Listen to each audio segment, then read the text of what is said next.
Hello and welcome back, dear students. This is Sri Hari sir, and we are getting information about the work of Warkari movement in Maharashtra.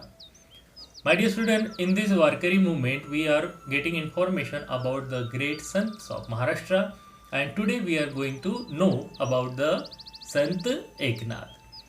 Dear student, Sant Eknath was a great Sant of the Bhakti movement in Maharashtra. He composed many compositions and that is very diverse. मतलब उन्होंने कई सारे अभंगों की रचना की है और वो जो उनकी रचनाएं हैं वो विविध विषयों पर हमें उपलब्ध है। इतना ही नहीं, इन्होंने अपने रचनाओं में क्या क्या बनाए हैं, अभंग बनाए हैं। गवळणी आपने एक प्रकार सुना होगा कि उन्होंने मराठी में कई सारे गवळणों को रचा है, मतलब बनाया है। इसके साथ साथ भारुड, इस गीत के प्रकार को भी उन्होंने काफ़ी प्रख्यात बनाया है महाराष्ट्र में, जिसके माध्यम से उन्होंने जो समाज में प्रचलित अनजस्ट प्रैक्टिसेस है उसके ऊपर बहुत ही कड़ा प्रहार किया हुआ दिखाई देता है। He has stated भागवत धर्म in detail and in the simple manner. Bhagavat धर्म का जो उपदेश है ना, इस उपदेश को एकदम सरल भाषा में जन सामान्य को समझ में आए ऐसे लैंग्वेज में उन्होंने लोगों तक पहुंचाया।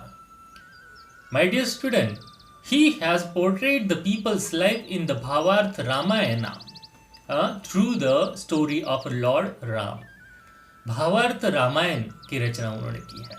इस भावार्थ रामायण में भगवान श्री राम के जीवन को लोगों तक पहुंचाने का उन्होंने प्रयास किया है कि किस तरह से इंसान का जीवन होना चाहिए, उसने कैसा व्यवहार करना चाहिए। ये टीचिंग उन्होंने भावार्थ रामायण के माध्यम से हम तक दी है। My dear student, he explain in Marathi the bhakti path of the Sanskrit work Bhagavat. Bhagavat धर्म में जो भक्ति मार्ग बताया गया है उस भक्ति मार्ग को उन्होंने मराठी में जनसामान्य लोगों तक पहुंचाने के लिए एक्सप्लेन किया है।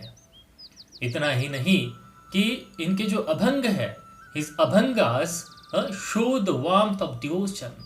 मतलब क्या है, एक डिवोशन की भावना इस उनके अभंग में से हमें देखने को मिलती है। My dear student, Sant Eknath was a teacher of people in the true sense of the term. अगर उनके इस कार्य को देखा जाए तो वो एक असलियत में लोगों के एक अच्छे टीचर रहे हैं, क्योंकि उन्होंने उनको लोगों को अच्छी टीचिंग दी है। वो कहते हैं कि Marathi language is not a inferior language then other languages. उस समय संस्कृत लैंग्वेज को ही बहुत ज़्यादा इम्पोर्टेंस दिया जाता था और कहा जाता था संस्कृत भाषा ये देव भाषा है ना, तो उसके सामने बाकी कोई भाषा का मोल नहीं। तो संत एकनाथ कहते थे कि वो मराठी में कहते थे, इसलिए मैं आपको मराठी में ही उनका सेंटेंस एज इट इज बताऊंगा। वो कहते हैं, संस्कृत वाणी देवे केली तरी प्राकृत काय चोरापासूनही झाली। तरी प्राकृत काय चोरापासूनही झाली। अगर ये संस्कृत भाषा को भगवान ने बनाया है तो ये प्राकृत भाषा क्या चोरों ने बनाई है? ये भी तो भगवान की ही रचना है। इसीलिए वो कदापि सहन नहीं करते थे भाषा का इस डिस्क्रिमिनेशन को।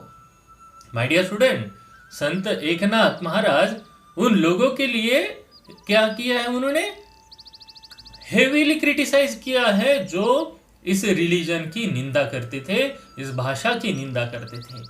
तो जो सत्य है उन्होंने स्ट्रांगली लोगों के सामने रखा है और जो असत्य है उसके ऊपर क्रिटिसाइज किया है और भक्ति मार्ग को लोगों के सामने आसान तरीके से रिप्रेजेंट किया है।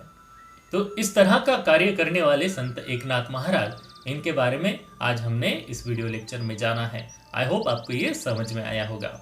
आज के लिए बस इतना ही। अगर आप नए हैं और चैनल को अभी तक सब्सक्राइब नहीं किया है, so you can subscribe the channel and hit the bell icon and share this videos with your friends also.